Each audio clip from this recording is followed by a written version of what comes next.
வணக்கம். என் பெயர் வி. கிருஷ்ணமாலா.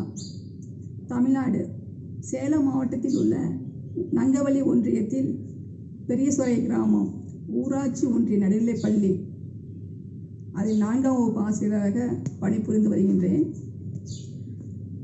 நான் எடுத்துக்கொண்ட தலைப்பு என்னன்னாக்க, பெற்றோர்களை பிள்ளைகளின் கல்வியில் இணைத்தல். பெற்றோர்களை பிள்ளையின் கல்வியில் இணைத்தல். அதற்கு நான் ஒரு பெயர் வைத்தேன், அறிவு இல்லம். அறிவு இல்லம் தொடங்கப்பட்டது 5 ஆண்டுகள் நடைபெற்று வருகிறது. இந்த 5 ஆண்டுகளுக்கு முன்பு எப்படின்னா, இந்த தலைப்பு எடுக்கிறதுக்கும் அந்த அறிவு இல்லம் தோன்றதுக்கும் காரணம் வகுப்பறை சூழல் தான். அந்த வகுப்பறையில் குழந்தைகள் ஒவ்வொரு சூழலிலிருந்து வராங்க. பள்ளிக்கு வந்து வகுப்பறையில் உட்காரும் பொழுது அவர்கள் பாடத்தை கவனிப்பதில்லை. வகுப்பறையில் என்ன நடக்குதோ மற்ற எதுவுமே கவனிக்காமல் வீட்டு சூழலிலேருந்து மாறுறதில்லை.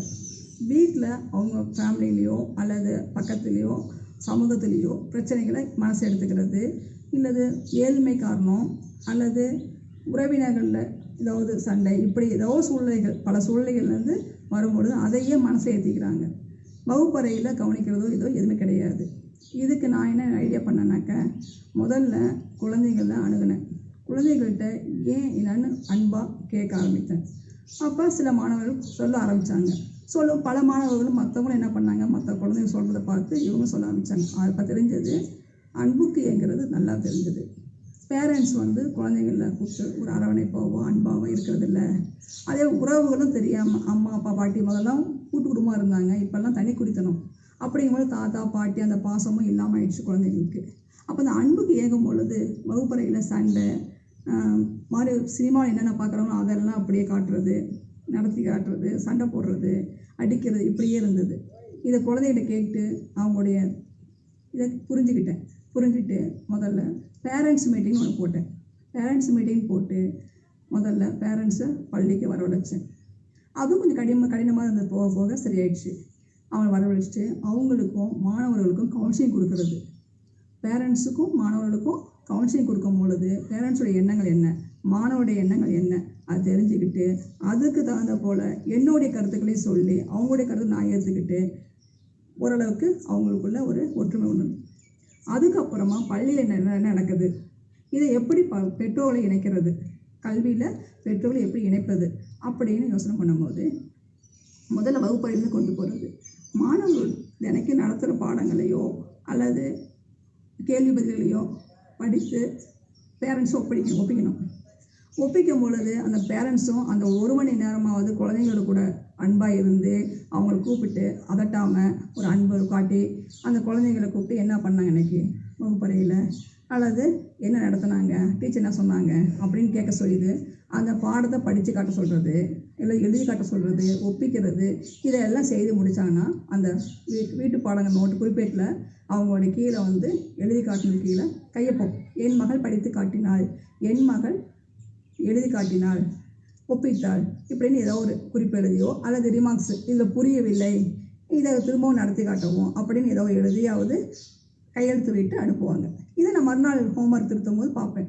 அப்போ இதுக்கு நான் இனிமேல் ஏதாவது தவறு இருந்தாலோ அல்லது அவங்க ஏதாவது கேட்டிருந்தாங்களோ அதுக்கும் ரிமார்க்ஸ் சொல்கிற மாதிரி சொல்லி குழந்தைங்களுக்கு வகுப்பறையில் சுமூகமாக போயிட்டு இருந்தது. எனக்கு வர காலங்களில் இதே போல் பேரண்ட்ஸ் மீட்டிங் போட்டு அவங்களுக்கு கவுன்சிலிங் கொடுத்து மட்டும் இல்லாமல் என்னுடைய சகோதரி நிறைய பேர் கிடைச்சதும் எனக்கு ஆயிடுச்சு. பேரண்ட்ஸ் எல்லாமே ரொம்ப அன்பாக என்கிட்ட இருந்தாங்க. குழந்தைகளும் அந்த பெற்றோரோட அன்பை புரிஞ்சுக்கிட்டு ரொம்ப ஈடுபாடாக பள்ளியிலையும் சரி வகுப்பறையிலையும் ரொம்ப ஒற்றுமையாக இருந்தாங்க.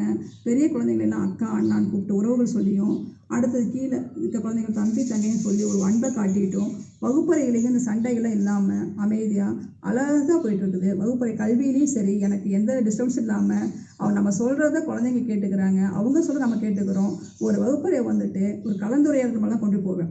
முதல்ல யாரும் வந்து பதில் சொல்கிறதுக்கு எதிர்க்க மாட்டாங்க. இப்போல்லாம் நான் நீ முந்தி போட்டுட்டு பயம் இல்லாமல் என்கிட்ட எந்த ஒரு எதிர்பார்ப்பும் இல்லாமல் நல்லா வந்துட்டு என்கிட்ட கற்றுக்குறாங்க, கேட்டுக்கிறாங்க, சந்தேகங்களை கேட்குறாங்க, எழுதி காட்டுறாங்க. எந்த ஒரு மாணவனும் எழுதலை, ஹோம்ஒர்க் எழுதலைங்கிற பேரே இப்போ கிடையாது. தினைக்கும் பார்க்குற ஹோம்ஒர்க் மட்டும் காலைல வந்து டேபிளில் இருக்கும், பார்ப்போம். அது அப்படி ஏதாவது 2 மாதம் வரலனாக்க கிளாஸ் ரூமில் வந்தால் எழுதிட்டு மிஸ் நான் இது எழுத முடியல, இன்றைக்கி நான் எழுதலை, இப்போ தான் வந்து எழுதினேன் அப்படின்னு ஒத்துக்கிறாங்க.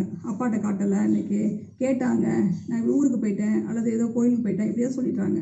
பொய் சொல்கிறது கிடையாது அவளுக்கு. அதே போல் இன்னும் போக போக காலங்களில் எனக்கு இதே போல் முன்னேற்றம் நிறையவே எனக்கு கிடைக்க ஆரம்பிச்சது. இதை நீங்களும் வகுப்பறையில் கடைப்பிடிச்சிங்கன்னாக்க இன்னும் இந்த சூழலில் நான் உங்களுடைய ஐடியாவுக்கு தகுந்த மாதிரி நீங்கள் மாற்றி இன்னும் நல்லா கொண்டு வரலாம். குழந்தைகளுக்கு முதல்ல வந்துட்டு நம்மள்கிட்ட இருக்கிற பயத்தை போக்கி அன்பை காட்டிட்டு அதை எப்படி கல்வியில் கொண்டு வர பேரண்ட்ஸையும் அப்படின்னு நீங்கள் கொண்டு வரலாம். இதே போல் மாதத்துக்கு 2 முறையாவது 1 முறையாவது நீங்கள் என்ன பண்ணணுன்னாக்க பேரண்ட்ஸ் மீட்டிங் போட்டே ஆகணும். இல்லைனா கொஞ்சம் விடுபட்டு போச்சுன்னா திரும்ப ஹோம்ஒர்க் பார்க்க மாட்டுறாங்க, அவங்க வேலையை பார்க்க ஆரம்பிச்சிடுறாங்க. அப்போ அதை தொடர்ந்து செய்கிறதுக்கு அவங்க ஊக்குவித்து வாரம் 1 முறை அல்லது முடிந்தவரை மாதத்துக்கு 2 முறையாவது என்ன பண்ணணும், நீங்கள் அந்த ஹோம்ஒர்க்கை பார்க்கணும் அப்படின்னு சொல்லிட்டு அவங்களுக்கு ஒரு என்கேஜ்மெண்ட் ஆகட்டும். வகுப்பறைக்கு வரவழைச்சி அவங்களுக்கு ஒரு கேம்ஸ் மாதிரி கொடுத்து குழந்தைகளையும் அவங்களையும் ஒரு ஈடுபாடுபடுத்தி இன்னும் நிறைய ஐடியாக்கள் பண்ணலாம். நீங்களும் புது விதமான ஐடியாக்கள் கொடுத்து ரொம்ப நேரம் மீட்டிங் போடாமல் ஒரு 1/2 மணி நேரம் இல்லை 1 மணி 1 ஹவர் போட்டு அவங்களுக்கு தகுந்த மாதிரி கருத்துக்களை சொல்லி புரிய வச்சோம்னா கண்டிப்பாக பேரண்ட்ஸ் புரிஞ்சுக்குவாங்க, கல்வியிலே ஈடுபடுத்துவாங்க. இதை வந்து நான் ரொம்ப பலன் அடைஞ்சிருக்கேன். இந்த ஐடியா எனக்கு வந்து ரொம்ப வெற்றி கிடச்சிருக்குது. அதுக்கு அடுத்து பார்த்தோம்னா இதுக்கு முதலீடுன்னு பார்த்தோம்னாக்க பேரண்ட்ஸ் மட்டும்தான் நம்ம முதலீடு. அவங்கள வந்து வரவழைச்சிட்டோம்னா போதும், நம்மளை பார்க்குறதுக்கு பள்ளிக்கு வரவழைச்சிட்டா போதும். அதுக்கப்புறமா எந்த பிரச்சனையும் கிடையாது. நமக்கு அவங்களுக்கு சுமூக உறவும் ஏற்படுத்திட்டோம்னாக்க எந்த கல்வியில் வந்து எந்த பிரச்சனையும் இல்லாமல் அது பாட்டுக்கு போயிட்டுருக்கோம். நம்ம பாட்டுக்கு குழந்தைகளை பார்த்துட்டு பேரண்ட்ஸை பார்த்து பண்ணிக்கலாம். வீட்டுக்கு வந்தாலுமே எனக்கு ஃபோன் வரும், டீச்சர் எனக்கு இவன் இப்படி பண்ணுறான்ப்பலாம், டீச்சர் எங்கள் வீட்டில் இப்படி எனக்கு ஹஸ்பண்ட் ஒய்ஃபுக்கு அவங்க சண்டை வருது டீச்சர், இதுக்கு என்ன பண்ணலாம் தீர்வு அப்படின்னு அவங்களுடைய பிரச்சனைகளையுமே சொல்ல ஆரம்பிச்சிட்டாங்க என்கிட்ட. அதே போல் நானும் அதுக்காக எனக்கு தெரிஞ்ச வரைக்கும் ஒரு தீர்வு சொல்கிறேன். இப்போ என்ன ஆச்சுன்னாக்கா அவங்களுக்கு கிடைக்காத ஒரு தீர்வு கூட என்னாலே அவங்களுக்கு கிடைக்குது. நான் பெரிய ஆள்னு சொல்லலை, இருந்தாலும் என்னால் எனக்கு தெரிஞ்ச வரைக்கும் நான் சொல்லிட்டு இருக்கிறேன். எனக்கு இவ்வளோதான் ஒழிய மற்றபடி இந்த வகுப்பறையில் நீங்களும் பயன்படுத்தி பாருங்கள், ரொம்ப பலன் கிடைக்கும். உங்களுக்கு எதிர்பார்த்த ரிசல்ட் கண்டிப்பாக கிடைக்குது. இதை வந்து எனக்கு வந்து வாய்ப்பளித்த ஜீரோ இன்விடேஷனுக்கு ஐடியாவை கொடுத்த அந்த ஸ்ரீ அரவிந்தோ சொசைட்டியும் HDFC பேங்க் அவங்களும் சேர்ந்து நடத்தின டெல்லிக்கு எக்ஸிபிஷன்ஸ் நடத்தினாங்க. அதுக்கு நானும் சென்றிருந்தேன். என்னை வரவழைச்சு ரொம்பவே சந்தோஷமாக இருந்தது. அங்கே போனோம்னாக்க 18 மாநிலத்துலேருந்து வந்த ஆசிரியர்கள் எல்லாருமே ரொம்ப ஒற்றுமையாக எவ்வளோ அவங்களுடைய ஐடியாஸ்லாம் எனக்கு நிறைய கிடச்சிது. என்னோடய ஐடியா ஒரு பங்கு தான், ஒரு நீர்த்துளியில் ஒன்று தான். ஆனால் அவங்களுடைய ஐடியாஸ்லாம் எவ்வளோ ஐடியாஸ்லாம் கொண்டு கொடுத்தாங்க. ஒரு ஃப்ரெண்ட்ஷிப் இன்னமும் எனக்கு வந்துட்டு ஃபோன் காலோ அல்லது மெசேஜ் நிறைய வந்துட்டுருக்கு, வீடியோ கால் வந்துட்டுருக்கு. அவங்க ஸ்கூலில் இம்ப்ளிமெண்ட் பண்ணிட்ட ஐடியாஸ் எல்லாமே எனக்கு கிடச்சிட்ருக்கு. ரொம்ப சந்தோஷமாக இருக்குது. இது அனைத்துக்கும் நான் நன்றி சொல்லணுன்னாக்க ஸ்ரீ அரவிந்தோ சொசைட்டி அவங்களுக்கும் HDFC பேங்க் அவங்களுக்கும் ரொம்ப ரொம்ப ரொம்ப நன்றி. வணக்கம், நன்றி.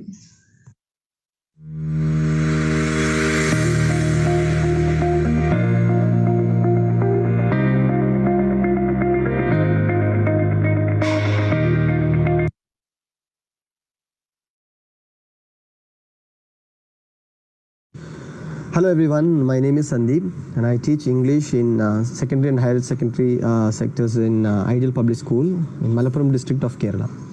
So the name of my activity is Vocabulary Marathon.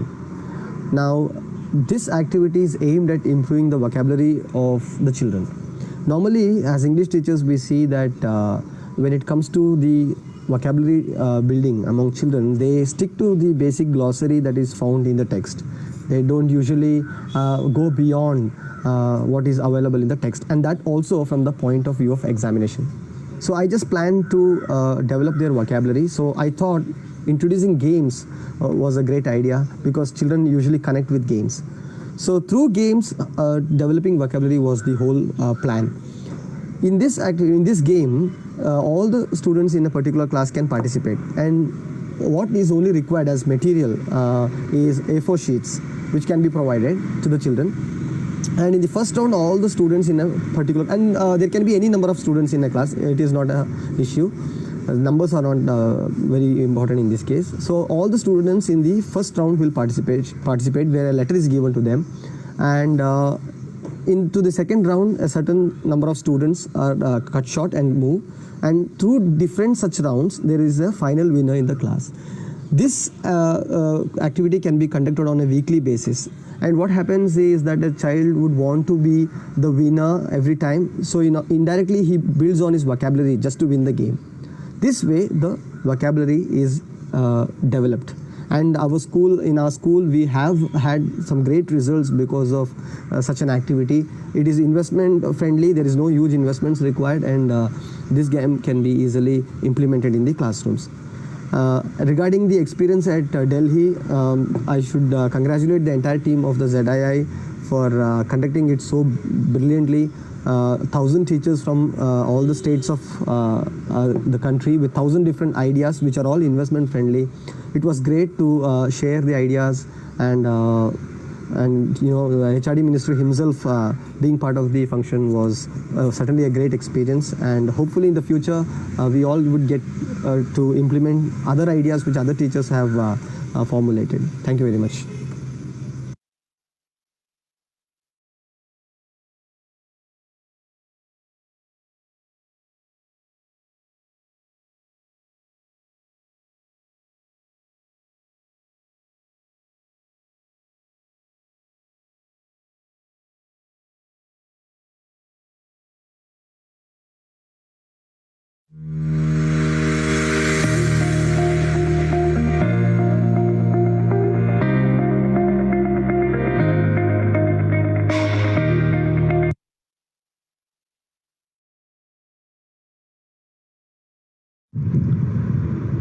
Aurobindo society நிறுவனத்தாருக்கு எனது வணக்கங்கள். என் பெயர் ஆனந்த். நான் வேலூர் திருப்பத்தூர் மாவட்டம் ஜோலார்பேட்டை ஒன்றியத்தில் அமைந்துள்ள ஊராட்சி ஒன்றிய நடுநிலைப்பள்ளி காட்டூரில் ஆங்கில பட்டதாரி ஆசிரியராக சுமார் 8 வருடங்கள் பணியாற்றி வருகிறேன். நான் அரசு பணியில் சேர்ந்தது முதல் அந்த பள்ளியில் தான் தற்போது வரை பணியாற்றி கொண்டு வருகிறேன். நான் வேலைக்கு சேர்ந்த புதிதில் அந்த பகுதியில் உள்ள மாணவர்களுடைய வாழ்வாதாரம் மற்றும் அவர்களுடைய வாழ்க்கை தரம் ஆகியவற்றை பற்றி யோசித்து கொண்டிருக்கும்போது அந்த பகுதியில் பல ஆண்டு காலமாக குடிநீர் பற்றாக்குறை நிலவி வந்ததை தெரிந்து கொண்டேன். சுற்றிலும் மலைகள், ஏரிகள், குளங்கள், கிணறுகள், சிற்றாறுகள் போன்றவை பல இருந்தும் அந்த கிராமத்தில் ஏன் தண்ணீர் பற்றாக்குறை ஏற்பட்டுள்ளது என்பதை ஆராய என் மாணவர்களுடன் சேர்ந்து களப்பயணம் சென்றிருந்தோம். அப்போது மாணவர்கள் கண்டுபிடித்து எனக்கு சொன்ன விஷயங்கள் என்னவென்றால், அந்த பகுதியிலிருந்து சுமார் 3 கிலோமீட்டர் தொலைவில் அக்ரஹாரம் மலை என்ற ஒரு மலை உள்ளது.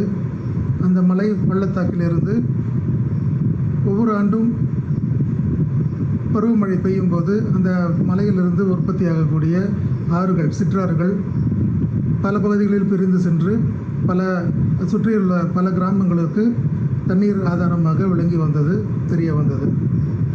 நாங்கள் களப்பயணம் சென்ற போது எங்கள் மாணவர்கள் கண்டுபிடித்து சொன்ன விஷயம் என்னவென்றால், அந்த ஆறு சுமார் 8 முதல் 10 கிலோமீட்டர் வரை பாயக்கூடிய அந்த ஆறு பல இடங்களில் காணாமல் போய்விட்டது.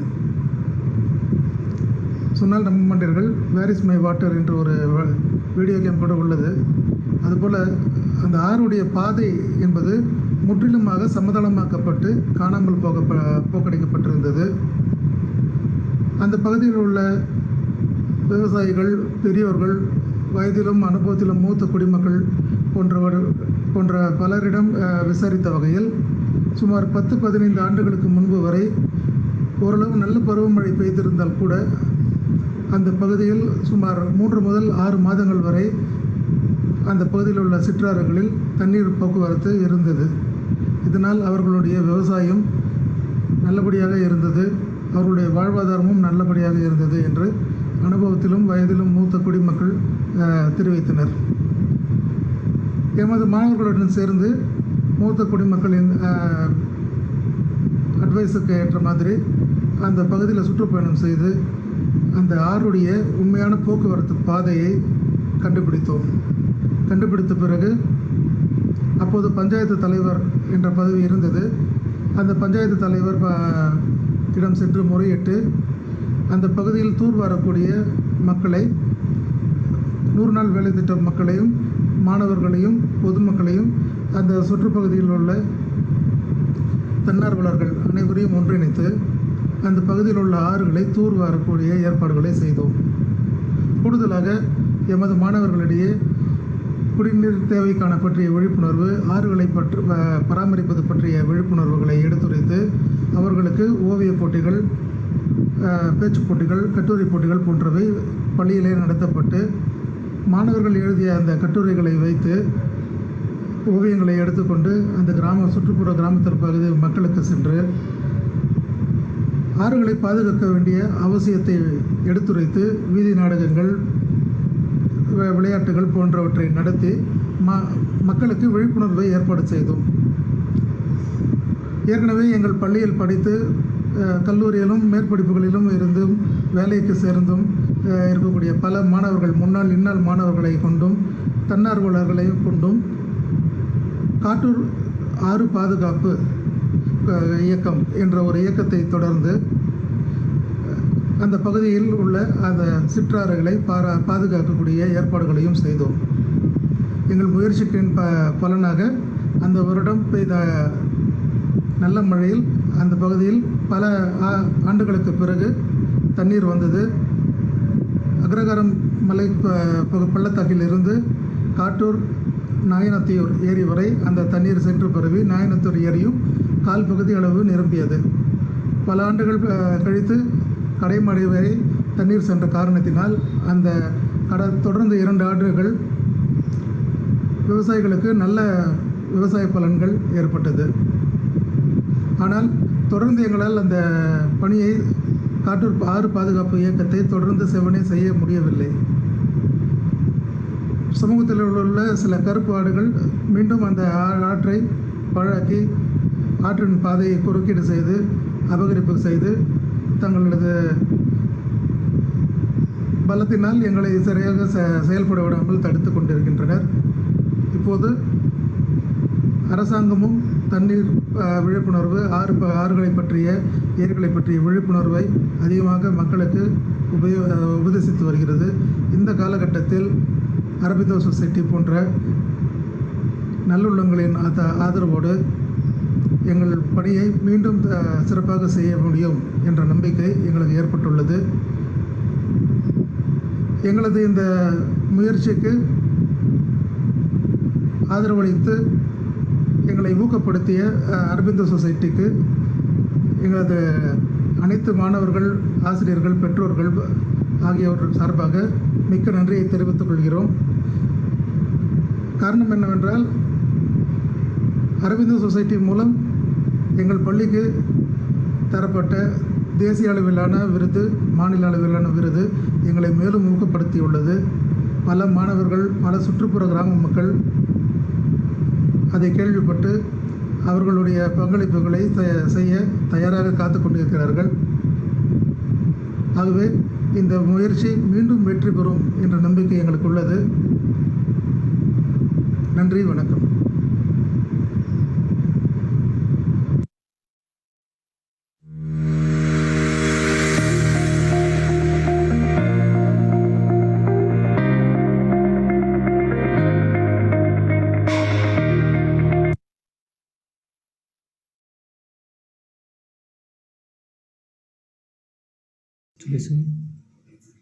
नमस्कार, मैं विजय बहादुर विश्वकर्मा, प्रधानाध्यापक प्राथमिक विद्यालय रुद्रपुर, विकास क्षेत्र केराकत, जनपद जौनपुर, उत्तर प्रदेश से।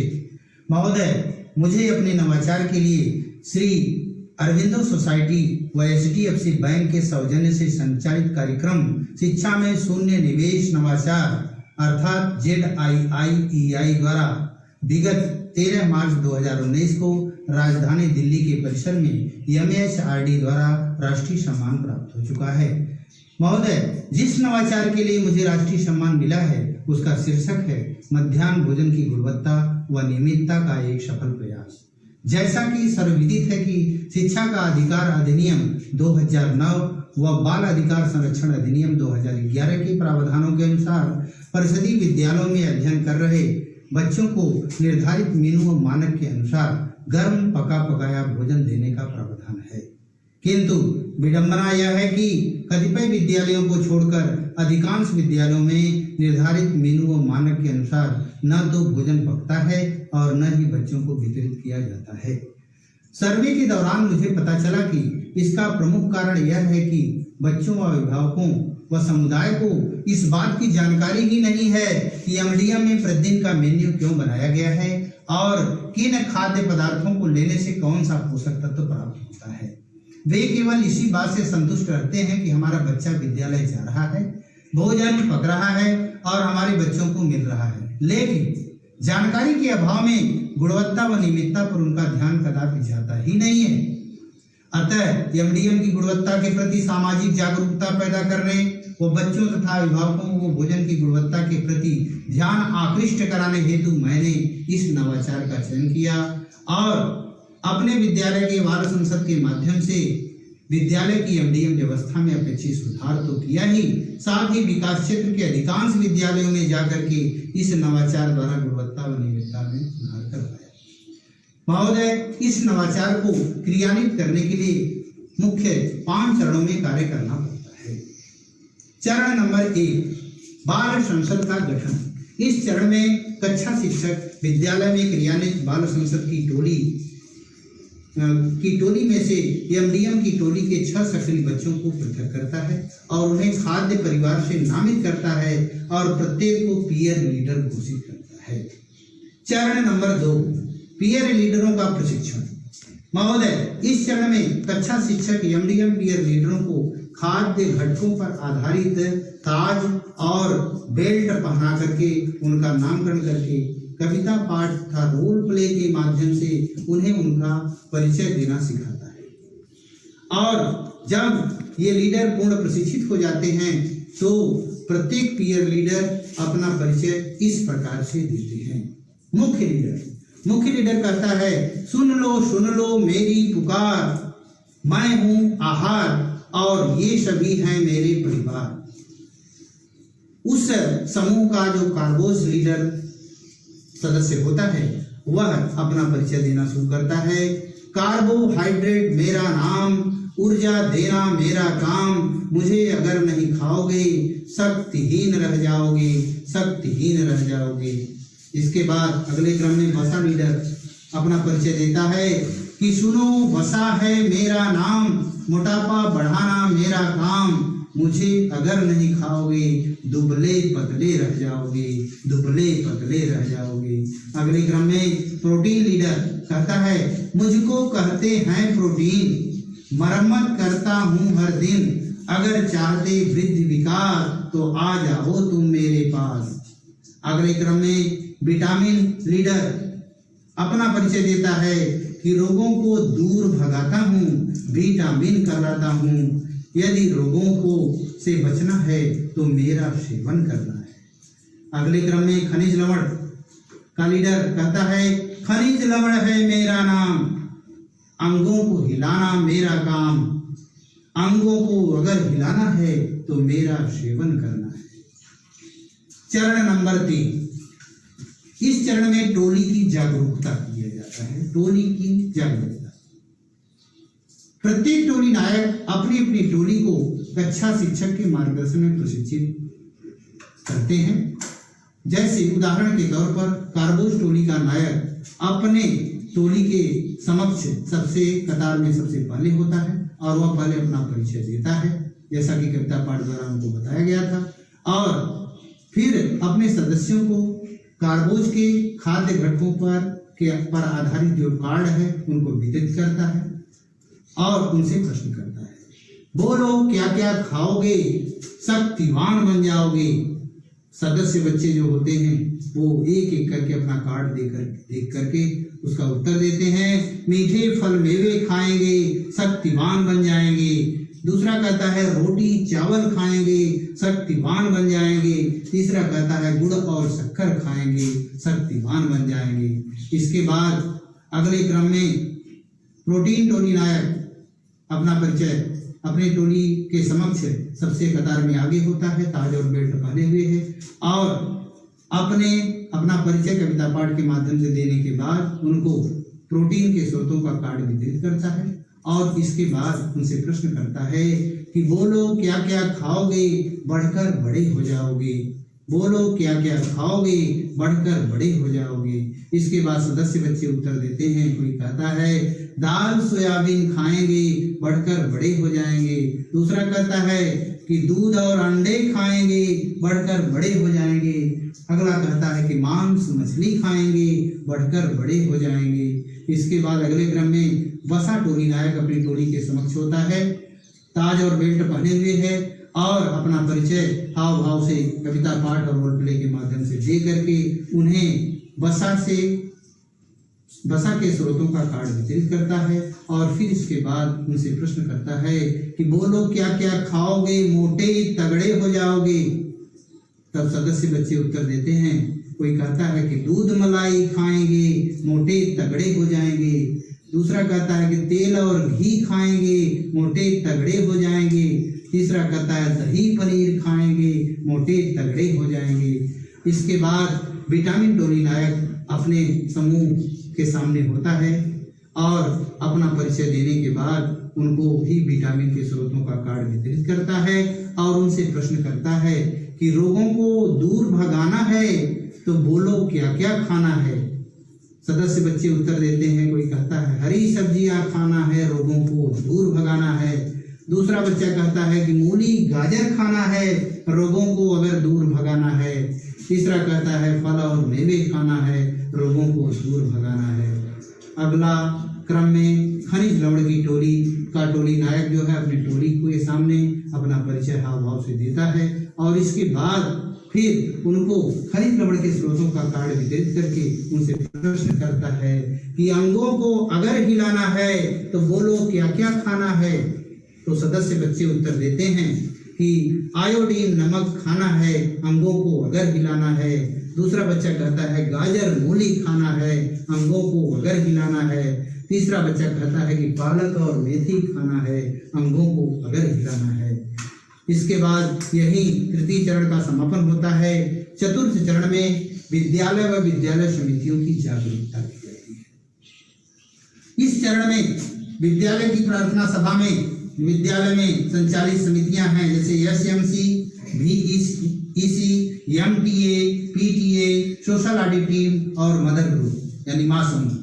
इन 6 समिति के सदस्यों को सूचना दे करके बारी बारी से उन्हें बुला करके MDM टोली की गतिविधियों को उन्हें दिखाया जाता है और उनको जागरूक किया जाता है और उनका ध्यान MDM भोजन की गुणवत्ता व नियमितता की ओर आकृष्ट किया जाता है। यही कार्य बच्चों के अभिभावक व समुदाय के समक्ष करने से समिति, समुदाय और बच्चे सभी को मेनू का महत्व, भोजन के घटकों की जानकारी व शासन द्वारा प्रदत्त सुविधाओं की पूर्ण जानकारी उनको अच्छी तरह से हो जाती है।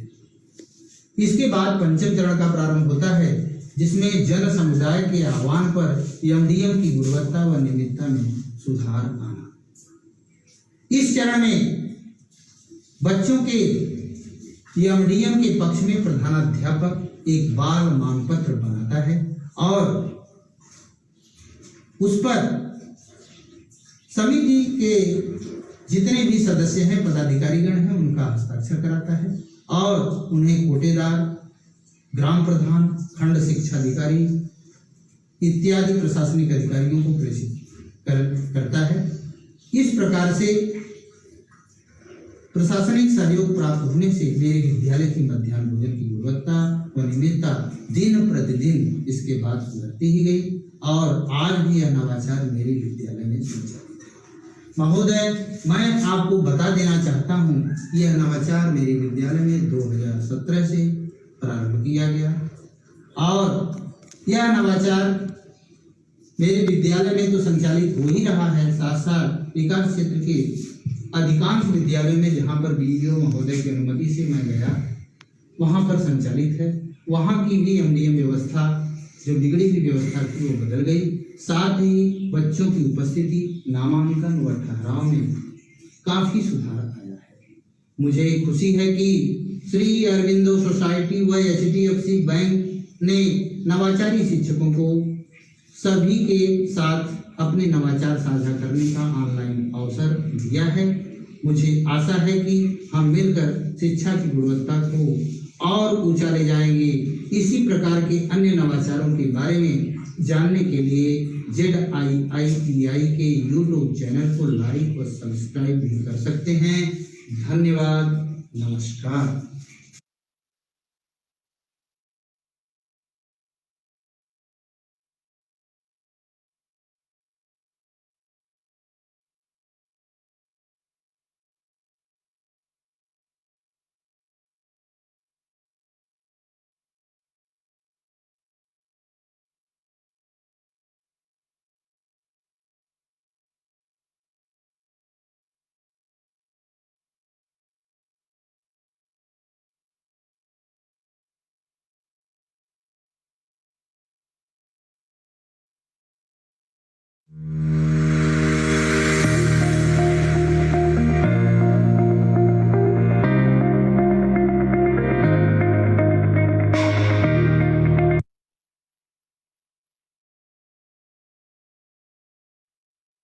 नमस्कार, मेरा नाम आंचल श्रीवास्तव। मैं उच्च प्राथमिक विद्यालय कमोलिया खास विकासखंड चित्तौरा, जनपद बहराइच, उत्तर प्रदेश में सहायक शिक्षिका के पद पर कार्यरत हूँ। मुझे मार्च 2020 में श्री अरविंदो सोसाइटी द्वारा शिक्षा में शून्य निवेश नवाचार हेतु राष्ट्रीय पुरस्कार से सम्मानित किया गया। इसके लिए मैं अरविंदो सोसाइटी की तहे दिल से शुक्रगुजार हूँ। मेरा जो नवाचार सेलेक्ट किया गया है उसका नाम है उड़ान, एक नई पहल, जो कि मेरे स्कूल की मैगजीन का नाम है। इस मैगजीन के आइडिया का इम्प्लीमेंटेशन मैंने इसलिए किया स्कूल में क्योंकि मैंने देखा कि हमारे स्कूल के जो बच्चे हैं या टीचर्स हैं जो भी एक्टिविटीज़ या इनोवेशंस करते हैं उनका एक लैक ऑफ डॉक्यूमेंटेशन है हमारे पास, एक कलेक्टिव फॉर्मेट नहीं है। तो इस वजह से मैंने सोचा कि क्यों ना हम सारी चीज़ों को एक्यूमुलेट करके एक मैगजीन का रूप दें। इस नवाचार को पिछले 2 सालों से मैंने अपने स्कूल में इम्प्लीमेंट किया हुआ है। इसको लागू करने से हमारे बच्चों का वे ऑफ एक्सप्रेशन बहुत इम्प्रूव हुआ है, उनमें आत्मविश्वास आया है और सबसे बड़ी बात ये है कि उनकी क्रिएटिविटी बहुत बढ़ी है। इस मैगजीन को टीचर्स और बच्चों के साझा प्रयासों से तैयार किया गया है। इसमें न सिर्फ हमने इनोवेशंस और एक्टिविटीज़ को लिया है बल्कि बच्चों और टीचर्स के टाइम टू टाइम जो अचीवमेंट्स हैं, उपलब्धियां हैं, उन्हें भी ऐड किया है ताकि सभी को मोटिवेशन मिलती रहे।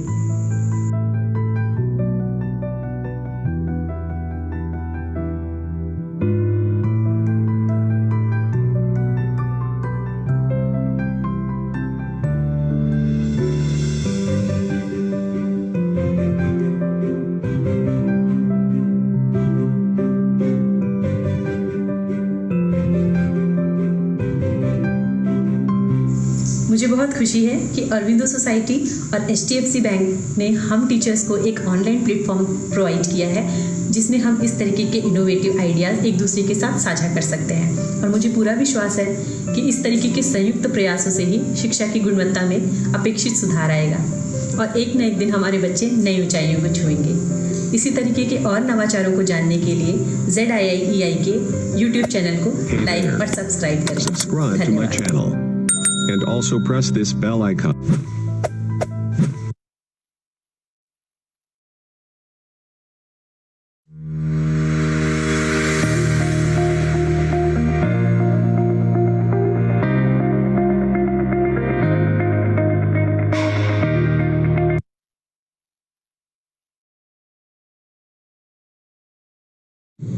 Hello everyone, I am Dr. Vasant Barve.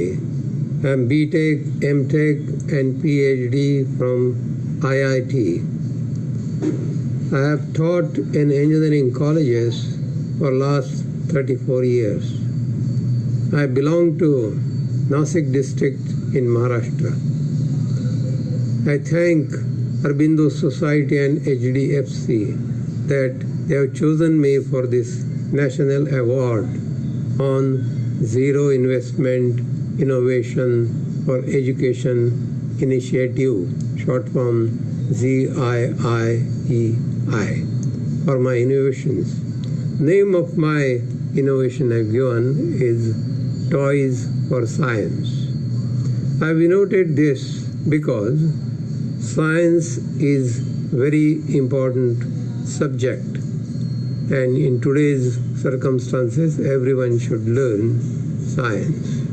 To implement this innovation, I banked on mainly the toys which I used to have in my school as a child. And recently, I came across Arvind Gupta, who has devoted his life for toys from trash. Recently, he is awarded Padma Shri for his work. I have been implementing this innovation from 2013 in many schools of Vivekanand Kendra Vidyalaya in Arunachal Pradesh and in Assam. To name a few of these, I got school from Itanagar, Nirjuli, Roing, Jairampur, Dibrugarh, Tinsukia, and so on. Now, especially young children, they have benefited a lot from this. In fact, some of them made their own toys and explain to others. Their concepts of science were crystal clear because of this idea. I'm glad that Sri Aurobindo Society and HDFC Bank have taken this initiative. They gave us opportunity to bring together, to come together and exchange our ideas. I could meet about 1,000 teachers in this function in Delhi. It was span over the 3 days, and mainly the function was in IIT. I could meet for the first time in my life people from Lakshadweep. This gave the innovative teachers an opportunity to share thoughts with each other, to meet each other, and a truly, national gathering. Kindly subscribe this channel of ZIIEI and YouTube channel. Please show these videos to school and college students. Thank you very much.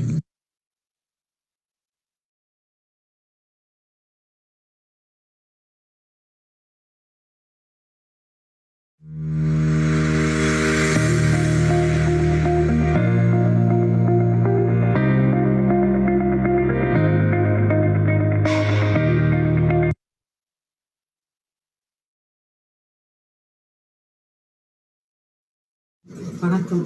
பூஜ்ய முதலீட்டில் மாணவர்களுக்கு கல்வியில் எத்தகைய புதுமைகளை புகுத்தலாம் என்பது பற்றிய கருத்துக்களை நான் உங்களுடன் பகிர்ந்து கொள்ள விரும்புகிறேன். இதனுடைய நோக்கம் என்னவென்றால், மாணவர்களுக்கு பாடப்புத்தக அறிவோடு சேர்த்து இத்தகைய வாழ்க்கை கல்வி அல்லது தொழிற்கல்வியை நாம் கற்றுக் கொடுப்பதன் மூலம் அவர்களது ஓய்வு நேரத்தை பயனுள்ளதாக மாற்றுவதோடு மட்டுமல்லாமல் அவர்களுக்கு வருமானத்தை ஈட்டித்தரவும் நாம் வழி செய்யலாம். நம் சான்றோர்கள் என்ன கூறியிருக்கிறார்கள் என்று பார்க்கும்போது, கைத்தொழில் ஒன்றை கற்றுக்கொள், கவலை உனக்கில்லை ஒற்றுக்கொள் என்று வே. ராமலிங்கனாரும் நம்முடன் கூறியிருக்கிறார். மாணவர்களுக்கு எத்தகைய நாம் கல்வி தொழில்களை கற்றுக் கொடுக்கலாம் என்று பார்க்கும்போது, விவசாயம், தையல் பயிற்சி, கைவினைப் பொருட்கள் செய்தல், சுகாதாரம், ஆட்டோமொபைல் அல்லது பழுது பார்த்தல், ஓவியம் தீட்டுதல் போன்ற தொழில்களை நாம் கற்றுக் கொடுக்கலாம். இத்தகைய தொழில்களை நாம் 2 முறைகளில் கையாளலாம். ஒன்று நகர்ப்புற மாணவர்களுக்கானது, மற்றொன்று கிராமப்புற மாணவர்களுக்கானது. கிராமப்புற மாணவர்களுக்கு விவசாயத்தை நாம் அதிகமாக ஊக்குவிக்கலாம். தொழு உரம் தயாரித்தல், ஆர்கானிக் பயிர் வளர்ப்பு முறை, காலத்திற்கேற்ப இத்தகைய பயிர்களை நடவு செய்யலாம். பனை மரம் அல்லது அங்கு கிடைக்கக்கூடிய தென்னை மரத்தில் இருந்து கைவினைப் பொருட்கள் செய்தல். எடுத்துக்காட்டாக, பனை ஓலையிலிருந்து, தென்னை ஓலையிலிருந்து விசிறி செய்தல்,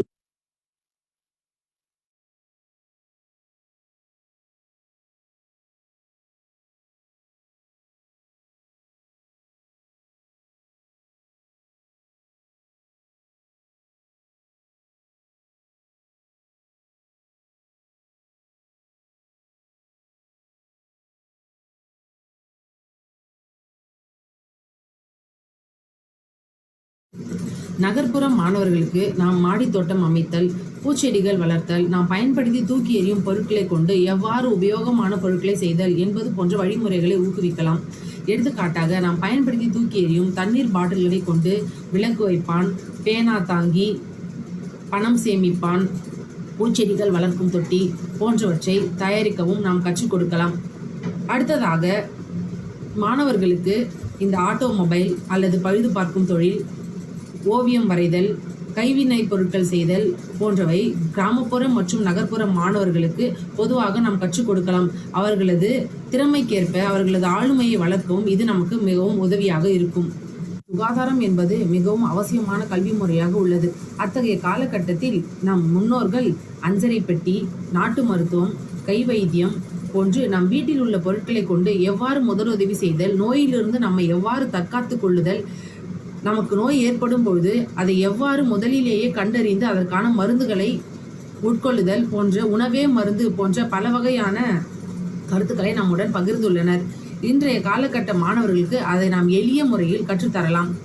இதனால் இத்தகைய கல்விகளை மாணவர்களுக்கு புகுத்தும் பொழுது என்ன பயன்கள் ஏற்படுகின்றன என்பதை நாம் சற்று அலசி ஆராய வேண்டும். அவர்களுடைய ஆளுமை திறனை வளர்க்கலாம். அவர்கள் வேலை செய்வதற்கு அவர்களை தயார் செய்யலாம். அவர்களுடைய ஓய்வு நேரத்தை நாம் பயனுள்ளதாக மாற்றலாம். ஆளுமை திறனை வளர்க்கலாம். வருமானத்திற்கு வழி செய்யலாம். திறமையை வளர்த்து கொள்ள உதவலாம். புதிய கண்டுபிடிப்புகள் உருவாவதற்கு முக்கியமான விஷயம், புதிய கண்டுபிடிப்புகள் உருவாவதற்கு இத்தகைய கல்வி முறை மாணவர்களுக்கு வழிவகுக்கும். இடைநிற்றலை தடுக்கலாம். மாணவர்கள் பள்ளிக்கு வருவது இடைநிற்றலை தடுக்கலாம். கொரோனா போன்ற இத்தகைய காலகட்டத்தில் பல பேருக்கு வருமானத்தை ஈட்டித் தருவது இத்தகைய வாழ்க்கை கல்வியும் தொழிற்கல்வியுமே என்பது பற்றிய எத்தகைய சந்தேகமும் இல்லை. ஏட்டுக்கல்வியுடன் பல்நோக்கு தொழிற்கல்வியை மாணவர்களுக்கு கற்றுக் கொடுப்பதன் மூலம் அவர்கள் ஆர்வத்தையும் ஆளுமையையும் வளர்ப்பதோடு மட்டுமல்லாமல் புதிய கண்டுபிடிப்புகளுக்கும் வழிவகுக்கலாம் என்று கூறி விடைபெறுகிறேன்.